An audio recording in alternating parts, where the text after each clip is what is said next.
By the rivers of Babylon, yeah, we sat down and we cried when we remembered Jerusalem. We were sick, Lord, near to dying.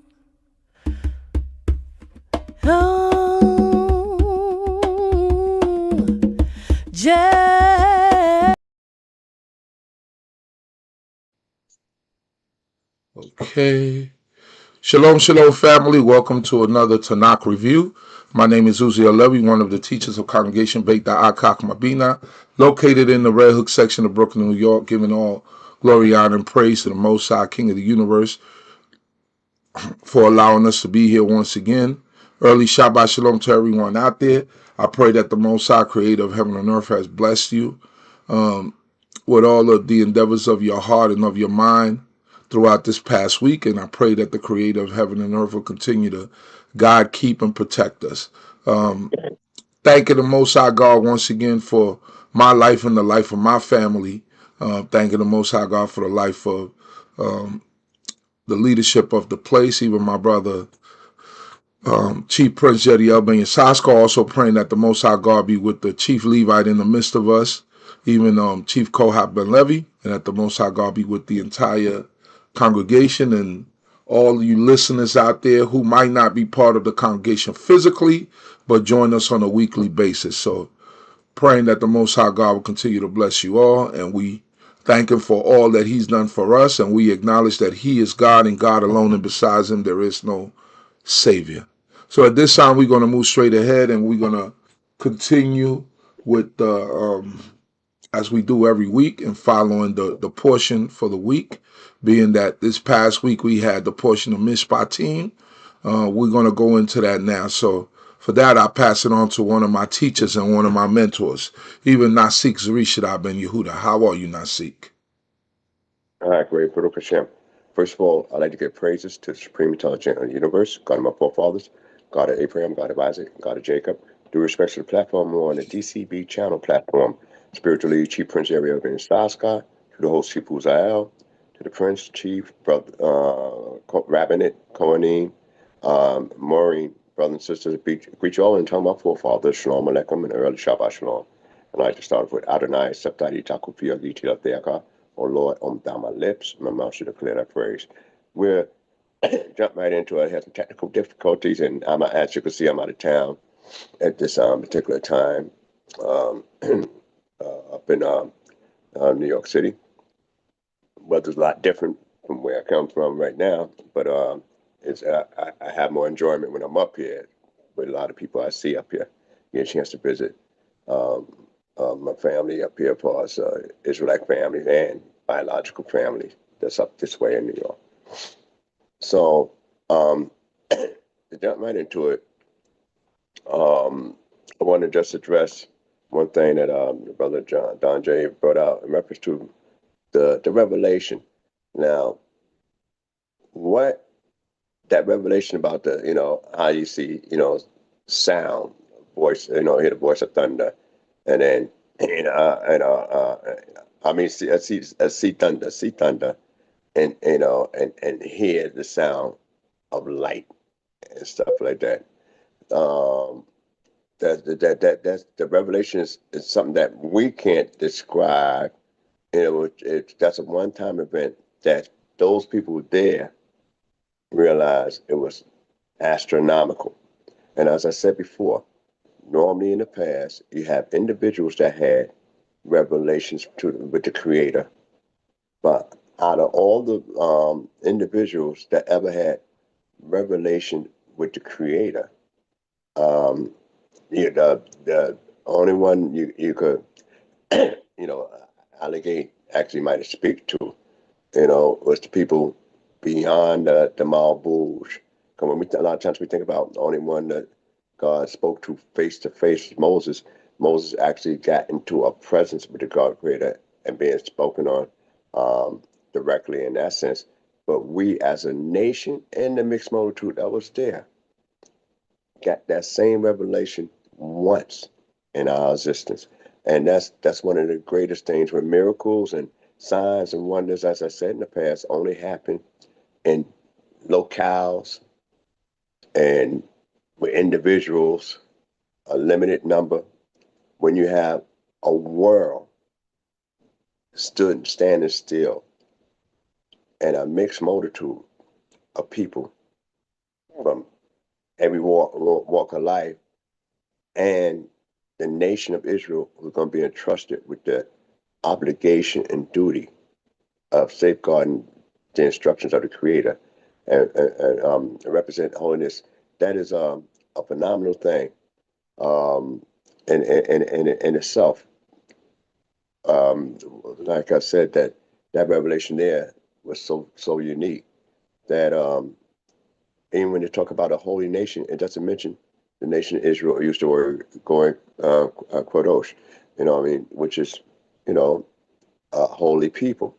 And usually when you use the word Kodosh, it's using Yisrael, in Kodosh, in the nation of Israel is a holy people.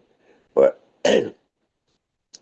that's let you know that everybody that gravitates and link on to the service of the Most High, approach the service of the Most High, such as the last Sidra when we was talking about in the Sidra of Yithro, he's recognized as, at that point on, as a man of God.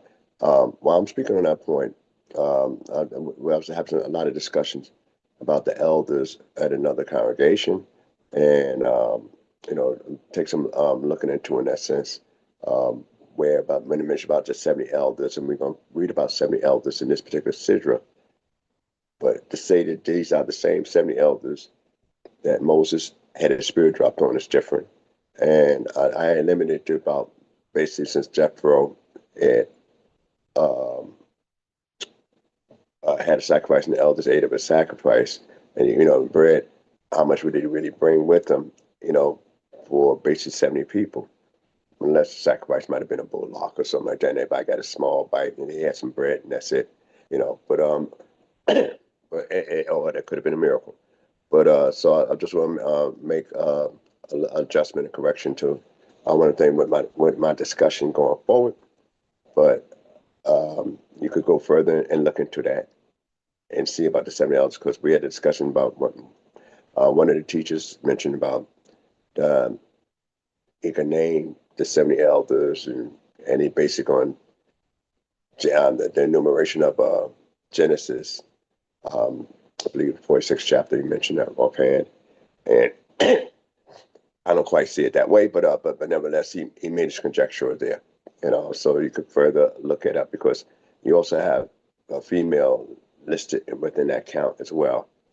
So naturally, that would be, part of the 70 that came out, with Jacob. When we know Joseph and his two children was already there. So if you say 67, and then we know we use round numbers anyway, in a sense, in Torah.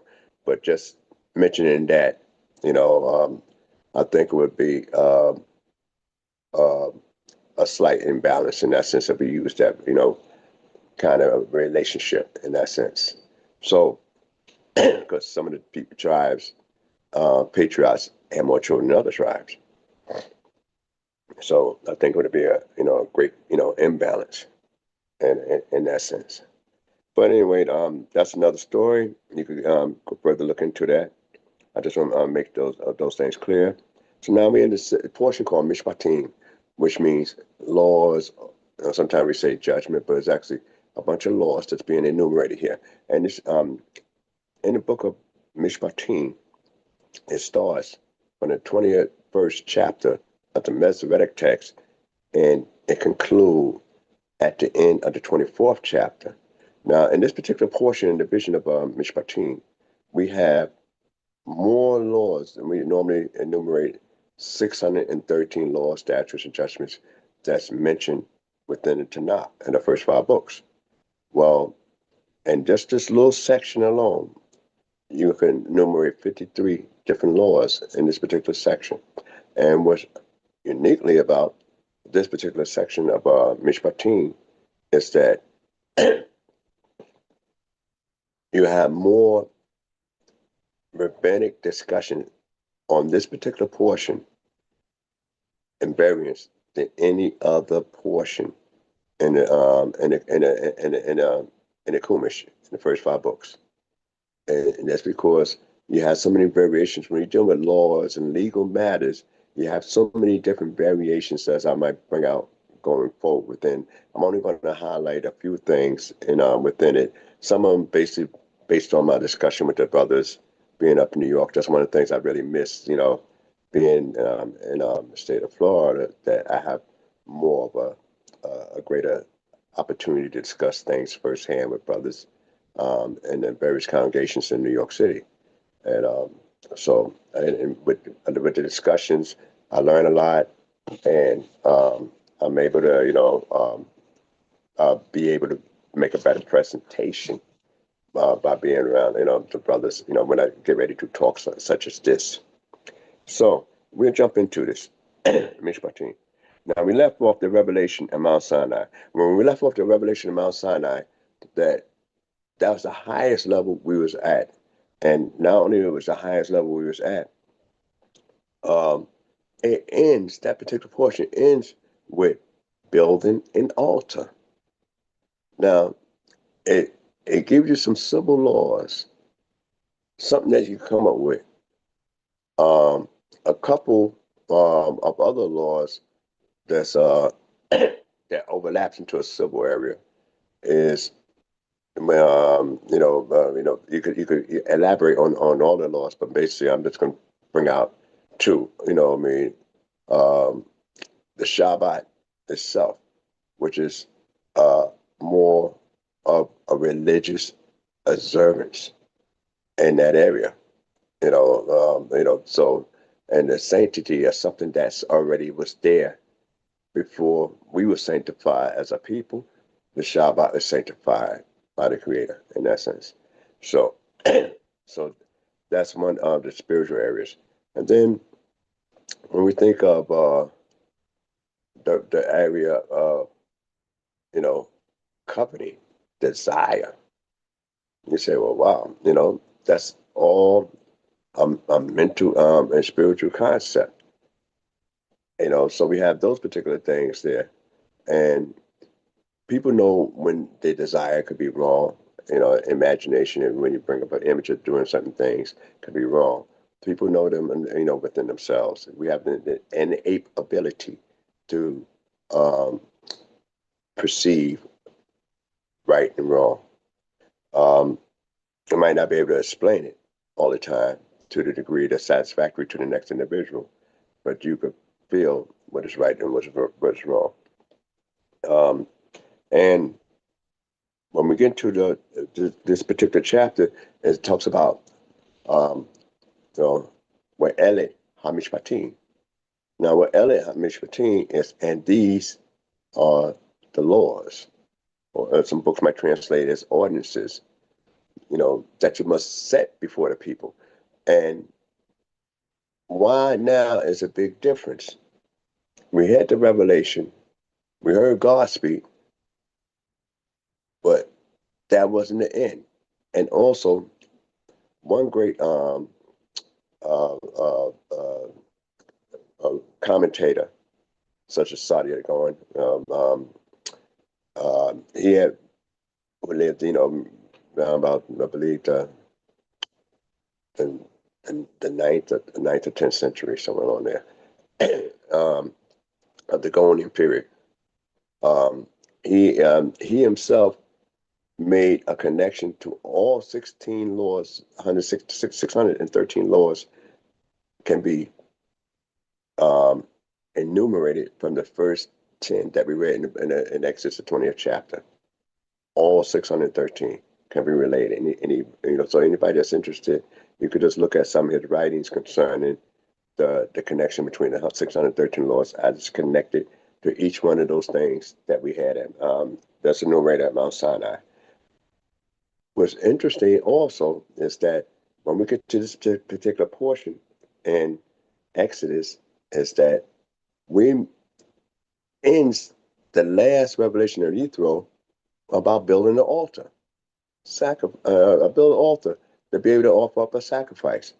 And we're told to build an altar a certain way, but we're not told about how a sacrifice should be done a certain way at that time. Which is, interesting because the patriarchs offer up a sacrifice, and we know that Noah offered up a sacrifice, and we know even Cain brought a certain type of sacrifice, and Havel, his brother Abel, as they translate, brought him a sacrifice, but it doesn't tell you exactly how it's done. The most detailed item of something that's being used as a sacrifice is when we think about Abraham and when he went to sleep after going between the pieces. When the Mishpatim God went between the pieces and cut the animals in pieces. So now, we got an altar, and it seems like certain things should have came first. So, and this is where you get the concept that sometimes when we get into scriptures, that's what we're going to get into this particular portion, and I'm bringing out certain points, that things is not always in a chronological order in a book. So we got to sometimes pay close attention to the details that's there. So when it says "and," these are the laws that is set or placed before them. That means it's continuation from Exodus the 20th chapter. Not a separate, not a downplay on law, not a decrease of value of law. It has the same weight and value as the 10 that was enumerated before. So this is Moses was elected and selected to present this to us because we don't want to hear God any further. And it goes on to say, it talks about a Hebrew servant. If thou buy a Hebrew servant, 6 years he shall serve, and in the 7th he shall go out free for nothing. All right. So now, this is letting you know it's reminiscence of the actual way the Creator introduced Himself. And when we look at in the actual way that the Creator introduced Himself, in the 20th chapter, it said, "I am the Lord thy God, who brought thee out of the land of Egypt, out of the house of bondage." So God identified Himself as a redeemer, but also identify your condition as a slave. So now, when Moses bringing this information and setting this before you, why do I want to be reminded about me being a slave? Why I want to be reminded about the negative aspects and episode of my life? I want to move past that. And you notice that God in the redemption process don't ever want you to move past that, because we celebrate Pesach every single year. We recall the story of the Exodus every single year. We told to teach the story of the Exodus to our offspring every single year. So therefore, when Moses brings this information back about buying a Hebrew servant, it would normally seem something that's repugnant and something that we really don't want to be involved with. But this is to share a bigger insight, and there's a lot to be, discussed in that area. And it singles out a Hebrew servant. It doesn't say a servant in general. And this is more hit more home. They don't say Egyptian servant. It talk about a Hebrew servant. So, and it keeps us in a humble state, but it also reminds us of our position, with the Creator, and why the Creator actually moved in our life, how He moved in our life, and for what. And it goes on to say that not only 6 years, but um, you know, in the 7th year, he should go out free. Now, to get into the next verse, if he come in by himself, he should go out by himself. And if he married, then his wife shall go out with him. If his master give him a wife, and she bear him sons or daughters, the wife and her children shall be her master's. Right? And he shall go out by himself. Now I want to stop there in the 5th before I get to the 5th verse, because this is very important, and and we know we speak on it every year. One, what is your price? One of the things I was looking at a clipping of the boxer Bud Crawford, the champ that actually, after he won his last fight, he quit and refused to go back in the ring because of different politics. And one of the guys said, if a guy gave you $100 million when you go back into the ring, he said no, because that's my principle, so to speak. I'm paraphrasing a bit. And the guy said, and the guy can have my soul, and I fight for $100 million. All that principle in my soul doesn't count. And but Crawford made a remarkable statement saying that is you, that's not me. And I know what you really think about yourself, what you're really worth, because you will sell your soul for a certain amount of money, and then some people say you can't afford me. So the thing is that what is the value you place on yourself, as opposed to a value that other people place upon you? That's important. So now here you got a servant, a Hebrew individual that's able to be brought by somebody else. Now we sell ourselves in jobs today and stuff like that. So you might say, well, okay, I don't have the skill, I didn't learn the skill, I need to support me, or I might need to support my family. So I'm there for a time period. But the Creator puts a limit on a Hebrew servant. And one of the things that we think about when we get into the limit of the Hebrew servant is that since the Creator put a limit on it, we think about our father Jacob. Out of all the patriarchs, Abraham, we don't read where he was anybody else serving. Isaac, we don't read where he was anybody else serving. But our father Yaakov, we read that not only he was his servant to his uncle, who later became his father-in-law, but he got wives from his uncle. And when he got wives from his uncle, he had to work for those wives in that sense. So that's a humbling experience in that sense.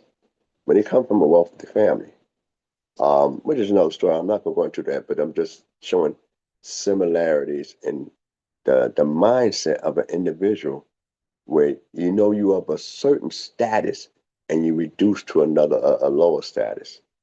And when we realize that as great as Joseph became, he realized that the status he was under Potiphar, under the warden in the prison, was not success for him, because he wasn't his own man. And even then, after he became second in charge of Egypt and being like a father to Pharaoh, he still needed clearance from Pharaoh to do certain things. So to be a servant for another human being, then it could intrude upon your service to the Creator. Now, I'm gonna go further. If he gave him a wife, and they tell you about if he had children. So now you sire children who would you give a wife to? I mean, why would a servant even take a wife from his master unless he already had a wife? There's some views points that, and what kind of woman he giving him? Another Hebrew? No, because you can't make a merchandise at the doors of Israel. So, what are you gonna give him? Somebody from another nation. So now, if there's always a lot of talk about it, I'm not going to go into the other nuances because so much I want to touch on other topics in here. But I'm just going to leave this for thought. That if a man came in with his wife, he loved her, he selected her, that's the love of his life. Using, now if the master gives him a wife, he already have a wife. Polygamy is one thing, but the master is going to make an investment in this thing because the woman is still the master's, and the children is still the master's. Similar to when Laban said he went by this old archaic law of his particular area, which you notice that certain customs was different from, but Yaakov had understood to be righteous customs, said the wives are mine and the children are mine when he caught up with Jacob. That's what he thought, going by his viewpoint. So when we look at our history in Genesis, we see where certain customs that exist is tweeted in a certain way where it becomes much more righteous in the action. Not that it's one that's the most laudable fashion to be done, but it becomes much more of a godly type institution if you pursue it. Now, because God permits certain things, it's not because it's so great. He permits it knowing that men had to develop on their own because we have free will. And that's another topic of discussion that I don't want to stay into too much at this time. And it goes on to say that so a former woman, if a man having not been married before, and I just want to bring on that particular portion, if he haven't been married before, he's gonna most likely want to stay with that woman, fall in love with that woman, because he never had a wife before, and he had children. So he's gonna be bonded with a woman that's subjected to another man. That is really hard because when you take a wife, you're the only man in authority in her life. And that's what she should see that as well. But if another man that's a master over your wife gives you a wife while you're still a servant and you're a master over you, then you have no authority. And she can't really look to you for full ultimate authority because you got a master. She got a master that selected her for you, and you are under the master. So and so you were born there if you never had a wife. More so than think about your freedom, and so this there's a whole lot of other variants behind that too. So, but the book goes on further and says in the 5th verse, but the servant shall plainly say, I love my master. That means I don't want to be stuttering, well, he ain't that bad. I mean, I had some rough time, or I figured some things I like to change. No. Either you love him or you don't love him. That's it. That's what the plainly is. I like him to be able to be a more consistent in this, or avoid so and so, or lighten this part of my duties. No. I plainly love my master. Oh, the wife he gave me, she okay. But I wish you'd listen to me a little more. My wife I love plainly, beyond any doubt. And my children, man, tell them these kids are baby kids. No, you gotta love them. All right. So it's three things.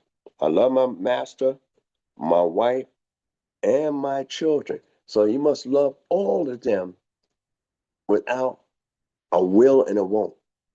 You got to be 100% committed to that.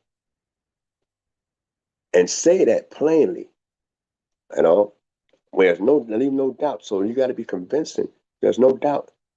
Can you imagine that? You know, serve this guy for serving him for 6 years, and you're going to say this here, you know, at the time you're supposed to be let go.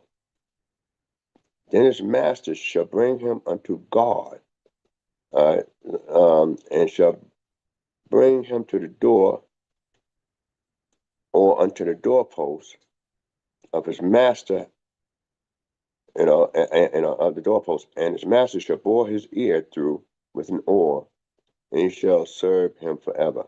Now, I just wanted to finish that out. He served him until the Yovel, because it's a Hebrew servant. Now, I discussed in the past why the ear, and also the master got to have a permanent dwelling, not a nomadic individual. This is like when we get ready to go into the land, because in the tent, where the doorpost going to be, at a tent, when we're in the tent and then traveling. But these are laws, before we go into the land, part of the laws of being able to be civil, because we're supposed to be on our way marching into the land. So, and we're going to have houses which we built not, vine vineyards and olive trees which we planted not. So we're going to have all the good stuff that's already laid there. So you left Egypt not broke. So how could you finally buy somebody that become destitute when you got a house that's better than government granted, it's godly granted? So you got a land that stuff is already producing in it that you didn't have to plant to get a good start. So you're not going there bone dry, you're going there already supplied. And you left with a supply. But anyway, let me just focus on that. So now, what makes this so bad is that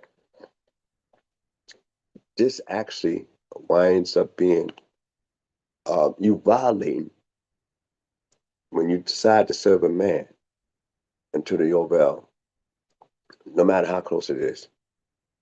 You violating the contract that we made at Sinai when God says that you are my servants.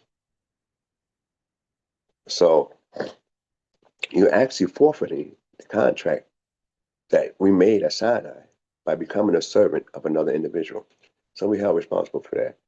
So I'm going to move on to pick up on another little area in this particular portion and move into another area here. I'm going to go in the same chapter and pick up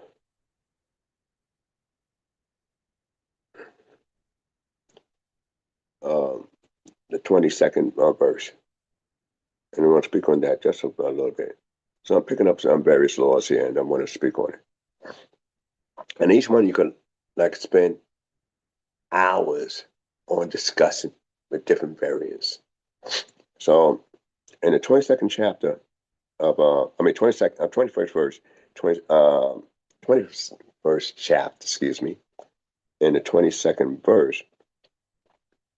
And if men strive together, and hurt a woman with child, so that her fruit depart, and yet no harm follow, he shall be surely fined according as the woman's husband shall lay upon him, and he shall pay as the judges determine. All right, now, before I go into the next verse, 23rd verse,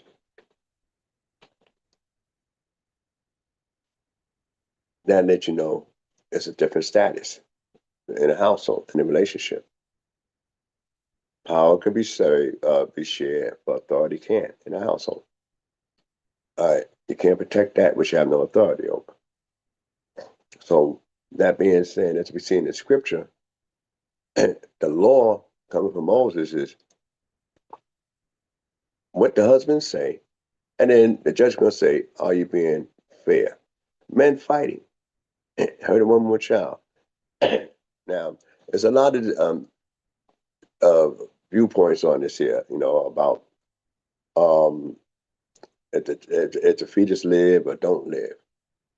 All right, because the actual, according to our way of life, and I said it last year, but every time I get to this point, occasionally, the fetus is not considered a whole person, and there's a lot of different debates on that area.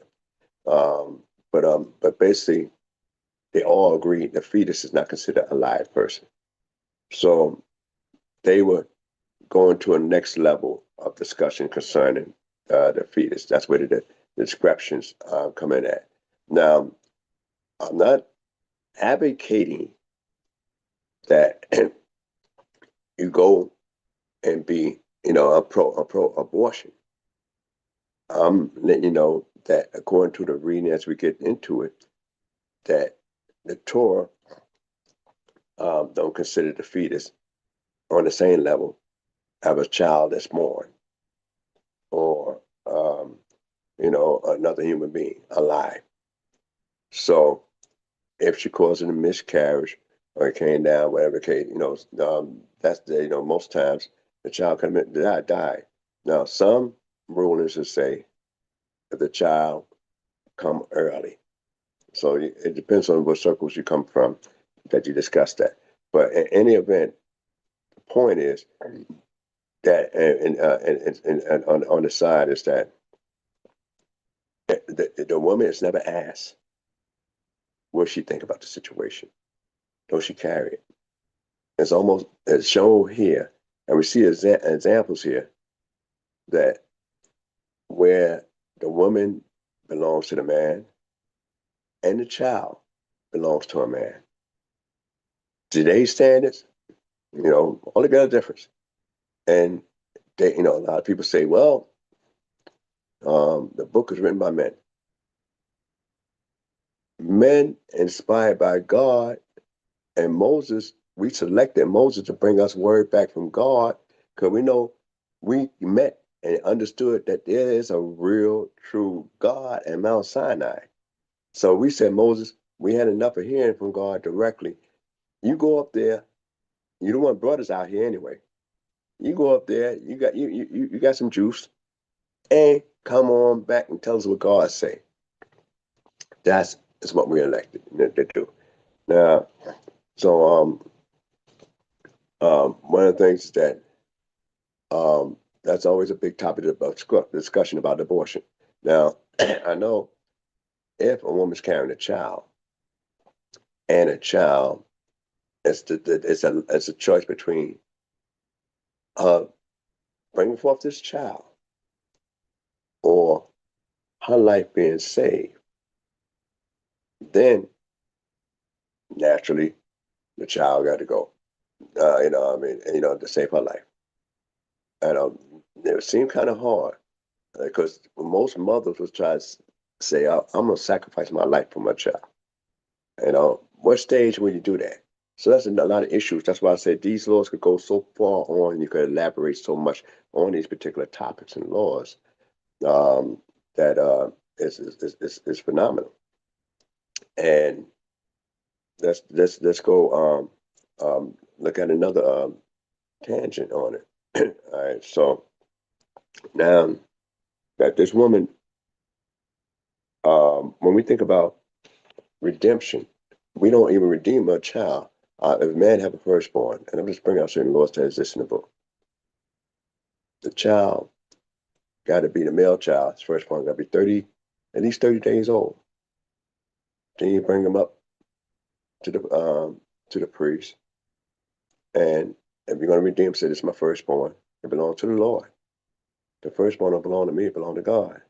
But if I want to redeem him, I got to pay 5, shekels of silver to redeem my firstborn. The boy is not weaned in 30 days. So he's going to be raised up amongst a Levitical family, a priestly family, and you say, well, do I, and this is such a great, great thing to think about. When he's going to be raised up as a priestly family, if the priest is living righteous, he's going to live righteous. He's going to learn a lot of the Torah law. He's going to serve God strong. But what contribution, what contributing factor you have other than siring that child? But to the glory of God, if we say, no, I'm going to redeem my son and raise him up to be godly myself, that not only helps that child, but by raising that child that way also develops you in a more godly life. And say, I don't need to be a Kohen to do that. I don't need to be a Levite to do that. I could do this myself to show that I actually, can serve God, which is one of the reasons why the redemption is not only cheap, but it's also, in a sense, shows your great love and responsibility for the Creator Hashem. Right. So after that, and then it goes on the 23rd verse and says, but if any harm follow, then thou shalt give life for life, eye for eye, tooth for tooth, hand for hand, foot for foot, burning for burning, wound for wound, stripe for stripe.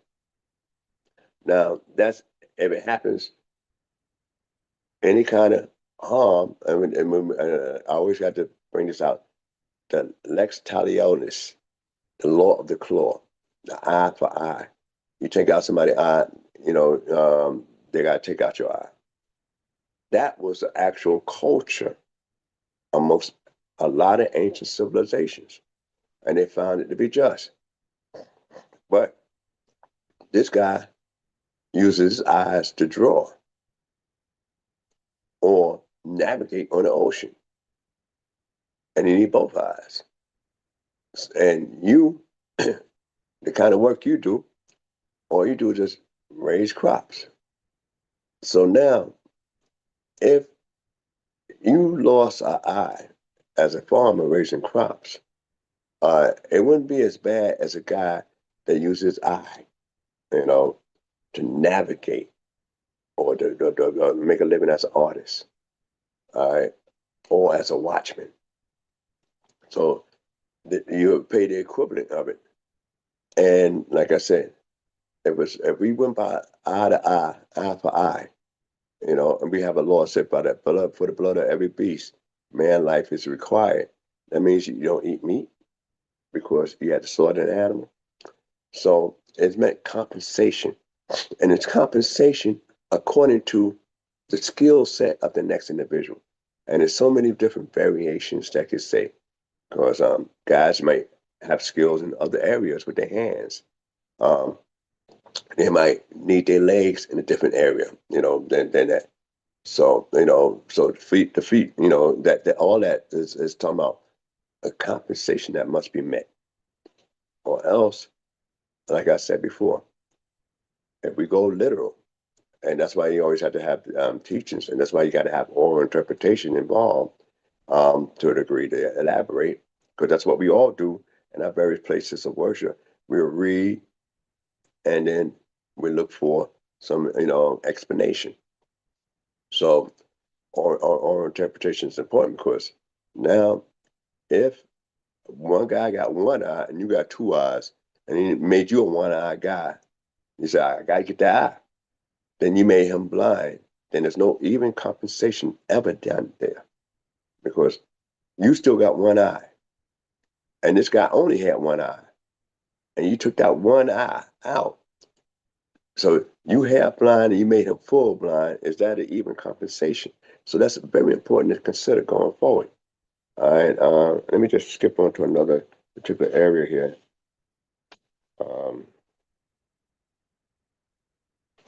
And I'm gonna fast forward into the next chapter. All right. Next chapter, the 22nd chapter of Exodus. So let me go there, 22nd chapter. We had a great discussion at D.C.B. yesterday concerning this particular topic. We all didn't quite agree on everything concerning it, but we had a great time discussing it. And that's one of the great things of Torah is the discussion, not so much all the time, the victory in the discussion, but being able to elaborate because it shows a concern for human dignity and life, in that sense.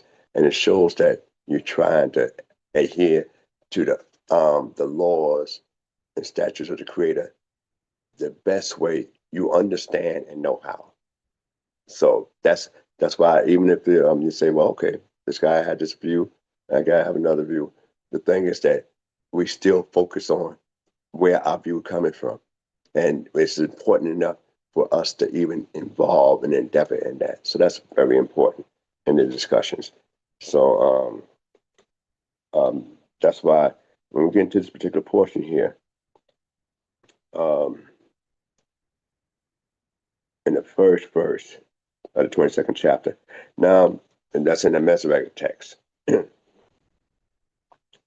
If a thief be found breaking in and smitten so that he dieth, there shall be no blood guiltiness for him. If the sun be risen upon him, there shall be blood guiltiness for him. He shall make restitution. All right. If he have nothing, then he shall be sold for his death. All right. So now, I'm going to stop there, just 2 verses. So a thief be found breaking in. And that's a big topic of discussion. In a society, a thief is not considered a murderer. Some people say if you steal, you kill. Not necessarily so. We had movies that take a thief. That's all he did was steal. Some people just had this fetish for thievery and klepto. They call them kleptomaniacs. Some people just have those particular mental quirks. So now there's so many different dynamics in this, but one of the views is that I adhere to, but it's opposite views that around a lot of brothers that was around, especially yesterday. So you might want to discuss that a little further.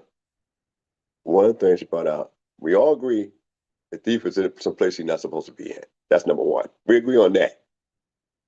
We agree that he breaking in, causing damage. Sometimes books may say tunneling in, but he causing damage, right? To somebody's property. We agree with that. And we agree that, if we catch him in the act at a certain time, then if something happened to him, he die, whatever the case at that moment, then we agree with that. The disagreement is when the sun rises upon him, because now they're saying, what time was it? If they say the sun rises upon him, what is the interpretation for that? That's where a lot of challenges came in. So I'm from a particular school, and we had our view, and it pretty much aligns up with the rabbinic view in this particular case. Other people had the other view. So I'm just going to, the other view, I'm going to share some of the views that other brothers might have that mostly watch this platform. They say if time pass, you can't kill him. They say that that means the sun risen upon him. That means that time had passed, and therefore, you're not allowed to kill him. Some people might say you got all night to kill him. Some people say, okay, while he breaking in, whether it's day or night, I'm gonna go upside his head and kill him. In that case, one of the things I got, my view is, and I'm gonna share my view and my teachings, and pretty much line with most rabbinic teachings. That's why there's so many different variables. We brought out a lot of different variables too, but it's too many just to talk on this platform, which like I said, I like the stimulating conversations that we have, amongst the brothers.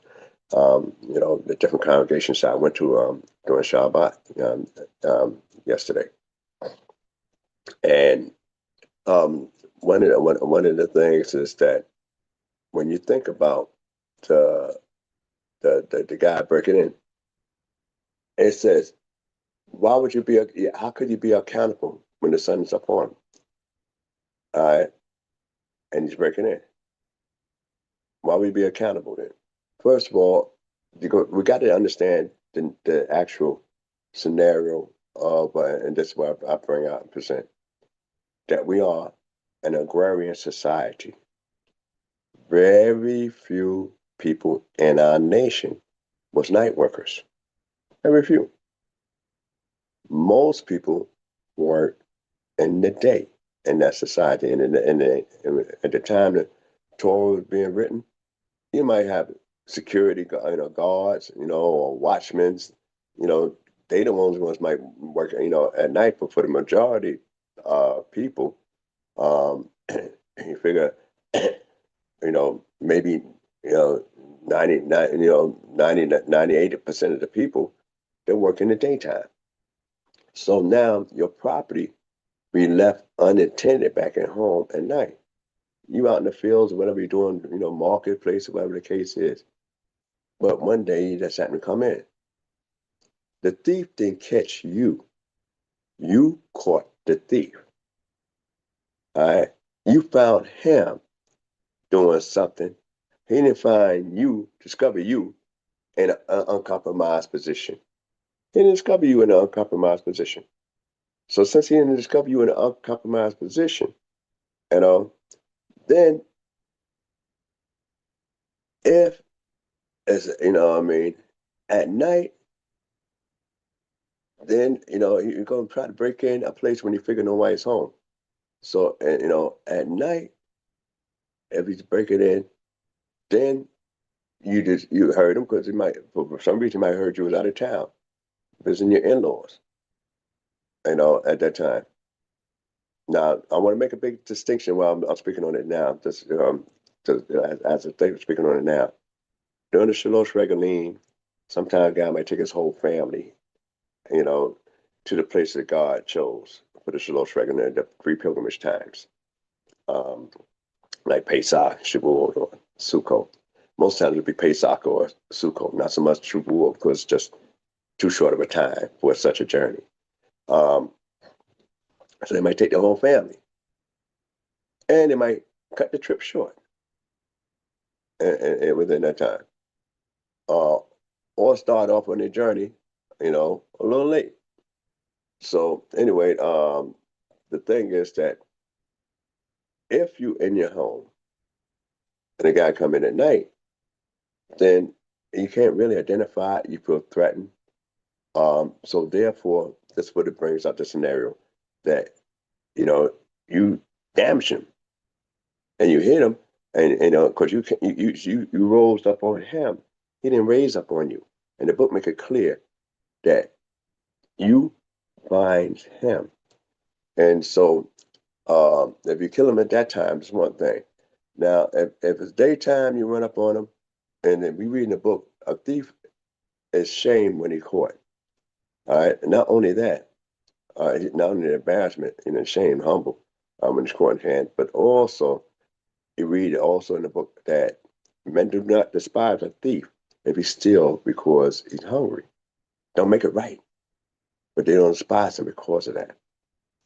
And if he was worthy of death, he wouldn't be sold for his theft. So the thing is that they're saying you won't be guilty, but you still call a blood letter because of the situation that's in. So the Creator give you the benefit of the doubt. It's almost like if a woman's in the field and a man lay with her. Whether it's consented or not, the book doesn't describe that. Though it could be, but the book doesn't make it clear, so you got to go to oral law or interpretation for variance. But if she's caught in the field and a man lied with her, the book automatically says that, and when she's telling about what happened, she's raped automatically, you know.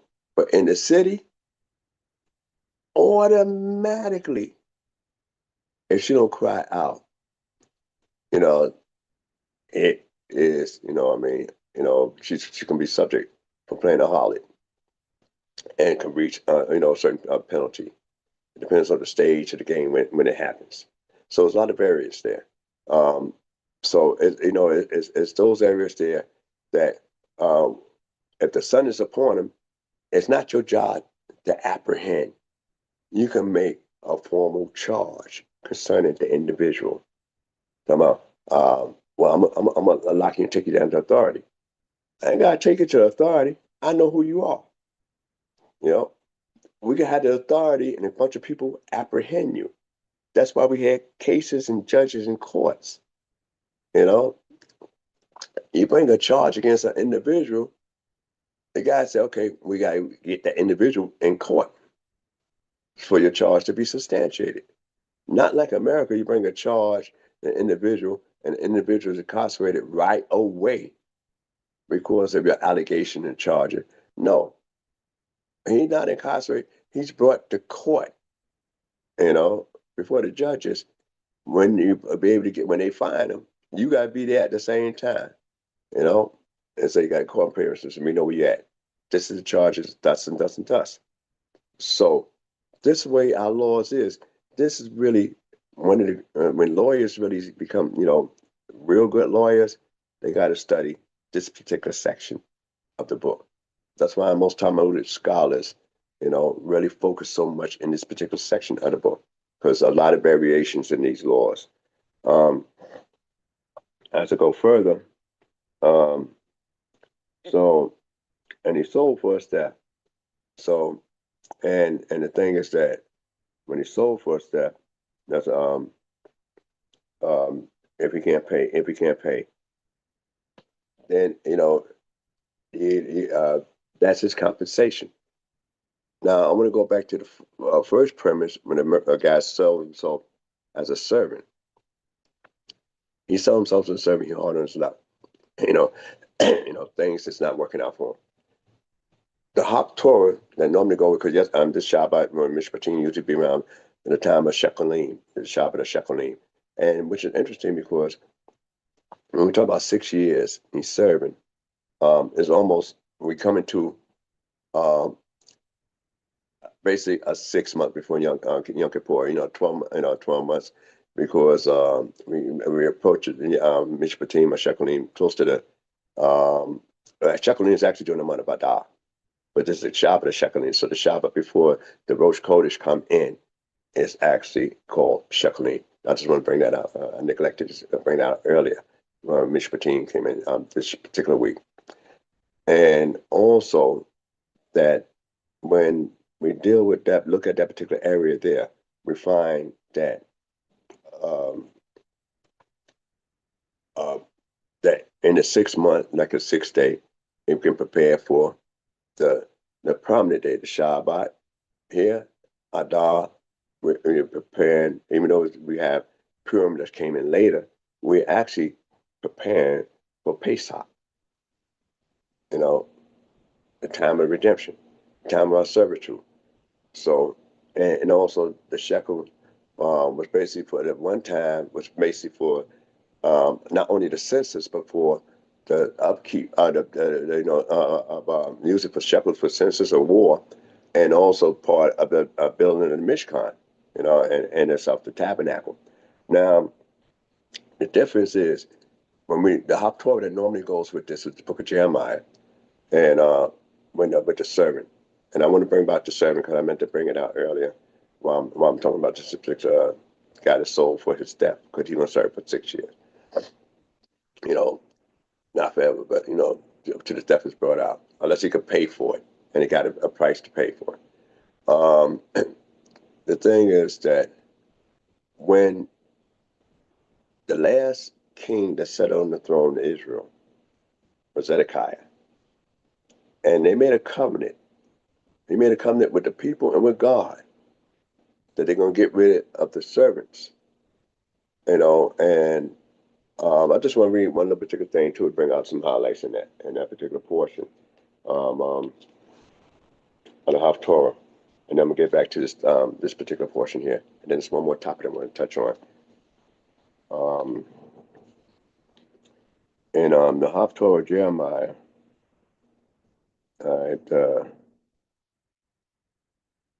dealing with the 34th chapter of Jeremiah, in the 14th verse, it says, at the end of, let me start at 13th verse.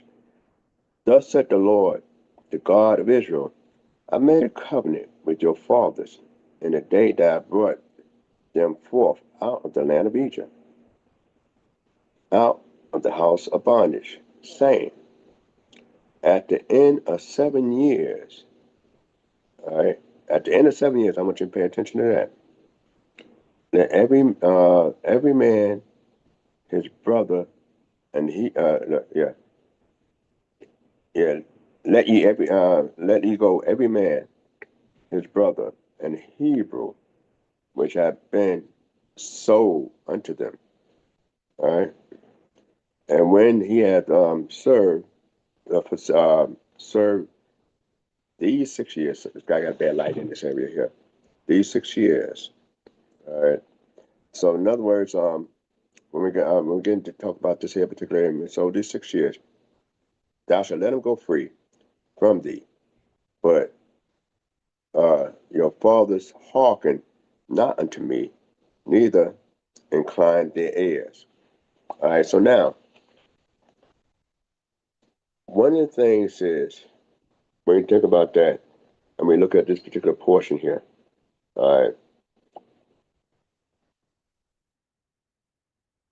We are told in that area there that we're supposed to let the servant go free. Now, in Jeremiah, it would seem like a contradictory because it said, at the end of 7 years. Now we know, and it's excuse me, 7 years. All right. So 7 years when it seemed like a contradictory, and we get to the book of Jeremiah, because at the book of Jeremiah, talk about 7 years, but we just read over here that 6 years he's a served.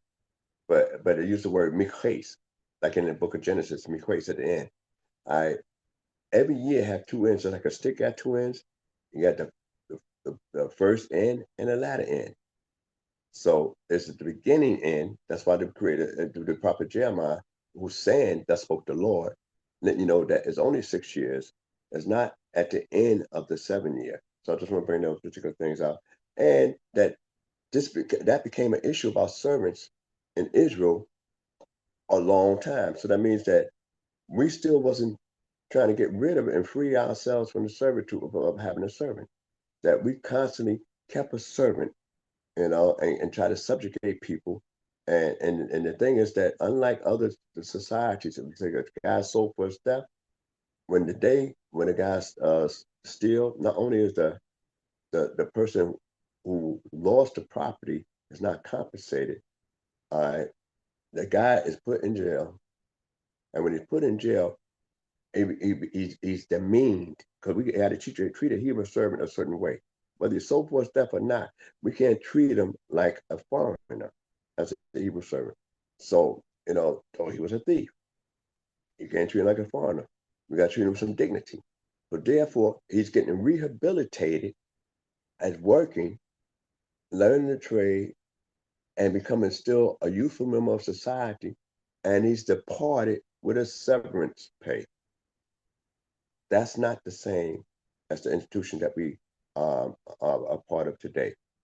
So those are some of the areas that of discussion I want to bring out. Let me move forward, because I'm going to try to wrap this up. I'm going to bring out another important point in the 23rd chapter. Before I get to the 23rd, 20, in the 22nd chapter, I'm going to skip one down to the 20th verse. 22nd chapter, 20th verse. I want to speak on this thing concerning, 19th verse. 20th verse. I'm going to start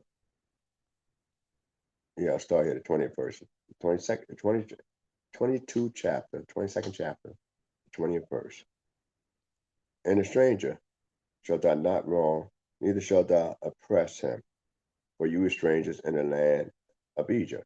So we constantly reminded of that about strangers several times in this particular thing, and reminded that how we was treated. So we should be having some empathy there. But the verse I want to also focus on: you should not afflict any widow or fatherless child, if thou afflict them in any wise. For if they cry unto me, or at all unto me, I will surely hear their cry. All right. So now, and it's gonna say, and it goes on to say, my wrath shall wax hot, and I will kill you with the sword, and your wives shall be widows, and your children fatherless. So now, it uses a term here in a Hebrew from the word, anu, anah, which means to afflict, and it uses the word it twice, as we get here in 22nd chapter. Let me see where I'm at. 22nd chapter.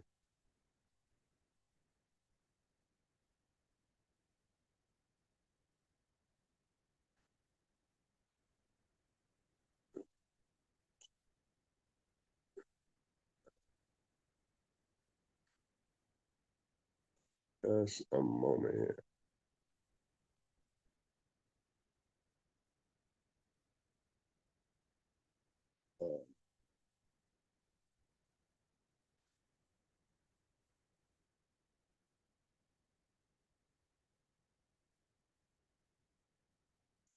All right, he goes. It says, all right, and it goes there, and it says, They use the word here, tanun, all right, low tanun, and so talking about amana, almana, and also wayaton, which is orphan, all right, and you're not supposed to afflict them, and use the word, te'anun, and then use but the redundance of the word ana te'ana, all right, that's a double affliction emphasis. That's one of the rare things that you have doubles in Hebrew, and it's old biblical style, which means an emphasis on it. All right, and then they use the word for cry or shout out, which is yazek, I mean yes ache, which is the scream or cry out unto me, and the God said I would hear because He is righteous, and the Creator let you know that His integrity is being confronted. Now, you say a widow and an orphan. A widow, she lost her husband, but she's grown. So, is she a victim of society or not? That's something to discuss further. And an orphan, all right, orphan is only for a time period. Why I say a time period? Because everybody lose their father and mother some stage of their life, but they're not considered an orphan. If your father and your mother go and you reach a certain age, a maturity. So an orphan is usually, your tone is actually one that is dependent on somebody to take care of them. That's the orphan. And the widow, she lost her husband, so you have nobody, so you have that kind of grief there, in a sense. But every person gonna be a widow at some point in time in life. So what is the Torah speaking on? That's why I say this. Every part of the law could go in the deep expansion, because at some point in life, if your father died, he was an orphan at one point, but then you grow up, you're an independent man, and you might even have a family. And whether you have a family or not, no longer is considered an orphan. And and a woman, uh, she's a widower until the day she ever get married. So if she never get married again after the husband died, she's a widower. So the book cautions against that because they cry out. God said, you afflict them. And this is very careful too. That's why I said so much variance there. That if you afflict them as at that point in time, then you actually wind up offending the Creator. Now, suppose you tell them something that they did wrong for their good, then you got to develop a way of saying that for their good, because we cried out to God because we was afflicted, we felt destitute, and God had introduced Himself to Pharaoh by saying, "Israel's my son, even my firstborn." That's the nation. So therefore, being a destitute individual, we was afflicted at that time, and God heard our and said, it heard their cries by reason of their bondage, because of what's being done. A person that's an orphan or widow they take pressure differently because they got two things on the agenda: the pressure that you cause, and also the pressure of their life. But God wants you to remove the widow and the orphan. And want you sometimes, He uses those individuals to make you realize that God's the only one that allowed this to happen. So therefore, I need to cry out to God for this to be alleviated. And that's one of the things about God saying, "I am righteous," meaning that I'm not going to just give in to them because they cry out. You know what I mean? I'm going to deal with the matter at hand, whether you had righteous cause that caused them such grief, caused them such harm. I'm going to deal with that. That's why they said, God said, "I am righteous," not because you can have a bad orphan and a bad widow. We read later on in our history in the wilderness that an Israelite woman, whose name is given later, the son of an Israelite woman, who was an Egyptian, his father can't be around, not even mentioned, wind up blaspheming the name of God. And they stoned him. He's an orphan. The mother obviously had to be a widow because the father's never mentioned, just the grandfather mentioned on the mother's side. But judgment had to be executed. So this is the thing. So when you afflict them, it makes them consider, God allowed this to happen. So therefore, I need to turn to God. And that's what we did as Israelites, and that's one of the things that goes on with that. But you don't acquit them when they do wrong, and that's another thing. So there's a lot of scenarios in that. And this last point I want to bring out, which is a most important point. I should have skipped a lot of other stuff. When we go into the same chapter, the 20. Let me see.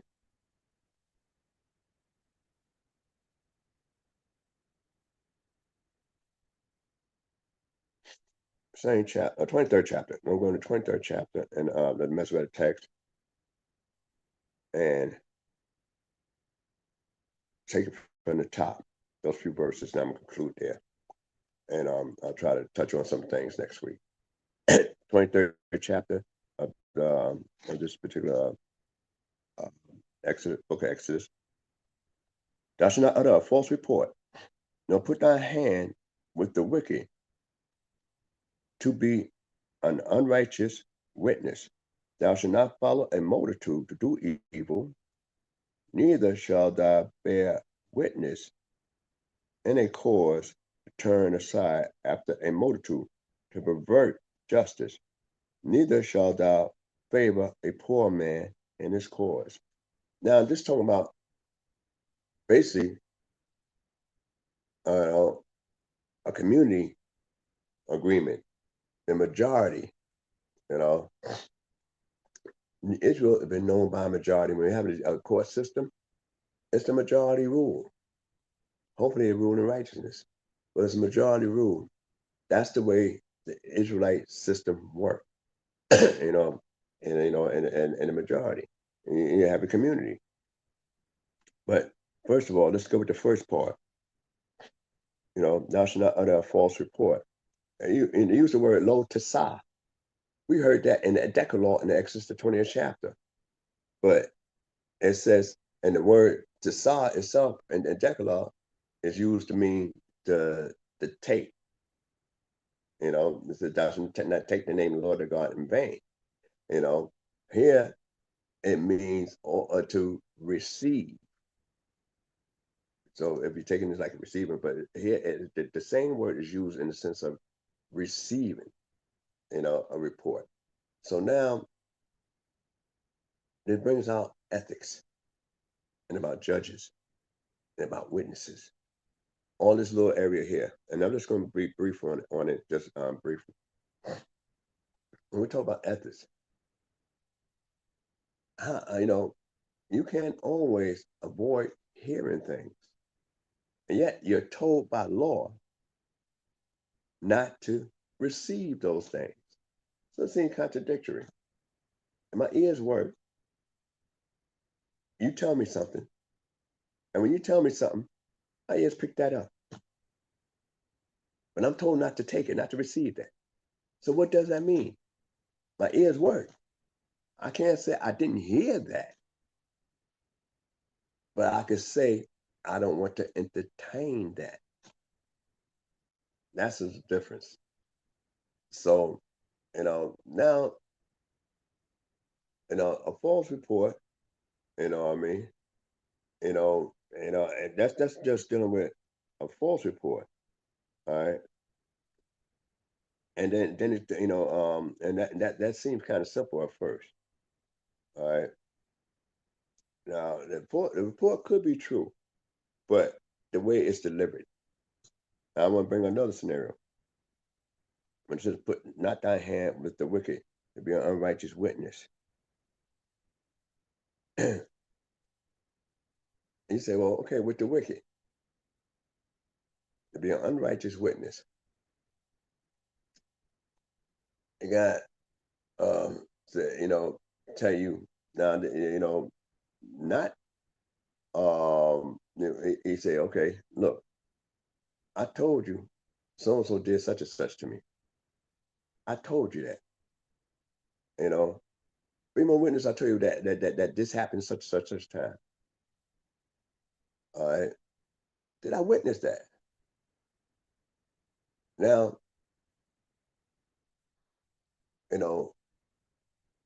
what's wicked is that you're not there when the event happened. You told about an event that supposedly may or may not happen. And therefore, you will come there as a witness and stand there and say, and the guy bringing his case before the judges and say, ain't that right? And you say, that's what you told me. Then you're bringing in being a false witness. You're helping a wicked individual because you're telling that he's using you to be a witness to something he told you that you never witnessed, whether true or false. He's using you as a backup, as a witness. You said that's what you told me, not that I seen it. So what you doing there in the first place? So this is what it's saying in that area. Now we get into a whole lot of other things, which I doubt if I'm gonna get a chance to speak on to, but to be continued in this area is that suppose the individual say he's a judge, and he said, look, I got to make this report, man. The so and so is that did such and thus and this is going on. Now the judge got to listen to it. And then he say, you know, a judge can't say, I don't want to hear it. I got to hear the bad report. Because when you go before the case of a judge and you're standing there in court, whereas you told as an individual and try to avoid it, you still in court, sitting as a judge, and the case before you, and you must hear that same thing that you told not to hear. So it sounds kind of contradictory a little bit. And you know, those variations. Because I'm a judge. I'm hearing this. And yet I'm told to stay, you know, away from all kind of reports and not to try to strengthen the wicked, being an unrighteous witness. But as a judge, I got to hear everything. But now, I don't want to hear it. And I can't say, don't tell me I don't want to hear it. Because I'm a judge and that's my job, to hear it. So when you're in court, you got to hear the good and the bad and the ugly. Then why the Torah talk about, follow not, follow not a multitude to do evil. And then you know that sometimes that a multitude itself, it didn't say don't follow a multitude because because the community is what runs things. I mean, you follow the majority on a lot of areas and things as a ruling. But when we deal with as a community, we travel as a community, and we have a society set up of aristocracy in the community. Then you actually, if it's for good, then you deal with it. But you don't go along to get along in the community. That's what it's focusing on. Because sometimes if they meant to do good and you don't see it to be that great, you might have a different opinion, a different approach. Then you go along with the community because your approach, they meant to do good. You want to do good. You don't see it the way today. You think your idea is better. But you could go along with the community in that sense because you go along with the majority. And they got cases of that in rabbinic literature as well. You go along with the majority. Such as it was a calendar issue in Talmud between a rabbi and a student, and they had a disagreement about when Yom Kippur come in, and inciting it. And the rabbi, both of them was rabbis, and both of them was teachers, great teachers. I don't want to go the names, I'll let you look it up yourself. But one of the rabbis said, "Look here, if you believe Yom Kippur is coming in tomorrow, then you come with your staff and your money. Your staff are walking stick for what? There's strict observance. Your money for what? What you gonna buy? You shouldn't have none of that.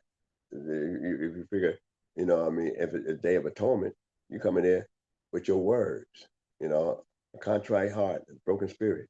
That's what you're coming with. So the student came what they considered at that time, what the majority considered as Yom Kippur. So he came with his staff and his money because he was something that his teacher was also the head of the Bet Din, the court. And so he brought his money and his staff. So the teacher said, well, my student and my teacher, like that. So you are my student and my teacher. Why would you say something like that there?